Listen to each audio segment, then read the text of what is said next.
December 4th, 2023. Monday Night Football. The Cincinnati Bengals are on the road in Jacksonville, and the man under center is not Joe Burrow. He is a 27-year-old quarterback who, just 3 weeks earlier, had never started an NFL game. His name is Jake Browning. Browning completes 32 of 37 passes, 354 yards, 2 touchdowns, 86.5% completion rate. The highest ever recorded in a quarterback's first or second career start. The Bengals win in overtime, and the broadcast world does a double take. But here's what most people did not see. The 4 years on practice squads. The 5 times he was waived or cut. The shoulder surgery that erased a Heisman-caliber trajectory. This is the story of how one of the most prolific high school quarterbacks nearly disappeared, and how a single window of opportunity changed everything. Let us start at the beginning. Jake Browning grew up in Folsom, California, a suburb northeast of Sacramento. At Folsom High School, he was not just good, he was historically good. Over 3 varsity seasons, Browning threw for 16,775 yards and 229 touchdown passes. That career touchdown total broke the national high school record. As a senior, Browning threw 91 touchdowns in a single season, another national record. He carried a 4.0 grade point average while doing it. He was a 2-time Gatorade California Player of the Year and committed to Washington. At Washington, Browning became the second true freshman ever to start a season opener for the Huskies. In 2016, he threw 43 touchdowns. Washington went 12-2, won the Pac-12, and reached the college football playoff. Browning was named Pac-12 Offensive Player of the Year and finished 6th in the Heisman Trophy voting.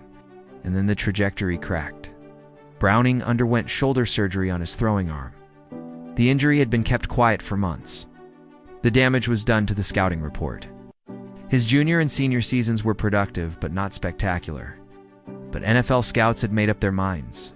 The scouting consensus was blunt. Average arm strength, size concerns. One analyst wrote he was a college game manager without the intangibles. The 2019 NFL Draft came and went. 254 names called. Jake Browning was not one of them. The Minnesota Vikings signed him as an undrafted free agent. Training camp came. Final roster cuts came. On August 31st, Browning was waived. The next day, the Vikings signed him to their practice squad. This is where a different kind of career begins. You prepare as if you might play on Sunday, but you do not play. You watch the game from a suite or a television, the same as any fan. Browning did this for 2 full seasons in Minnesota. Waived, re-signed, waived again. For transactions, 0 regular season snaps.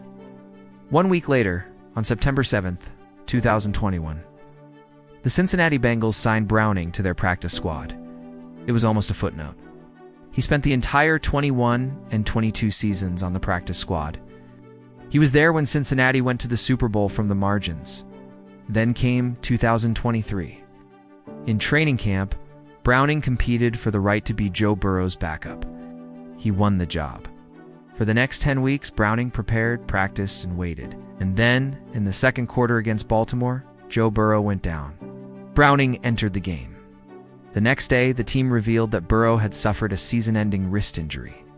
Jake Browning was the starter. Then came Jacksonville. Monday Night Football, national audience. Browning completed 32 of 37 passes for 354 yards. The Bengals won in overtime. One start earlier, nobody outside of Cincinnati knew his name. Now everyone did. In Week 15, the Bengals played the Vikings, the team that had waived him 3 times. Browning led the comeback and won in overtime. A guy who spent 4 years on practice squads had just led 3 wins in 4 starts. It was validation. Guaranteed place in the building. But the second window did not open the same way. In 25, the Bengals traded for Joe Flacco, and Browning was demoted to 3rd. On March 11, 2026, he signed a 1-year deal with the Tampa Bay Buccaneers to serve as the backup to Baker Mayfield. Browning was waived or cut 5 times before he ever threw a meaningful pass. When his number was called, he did not just survive. He proved that the work had mattered. If you enjoyed this story, consider subscribing. See you next time.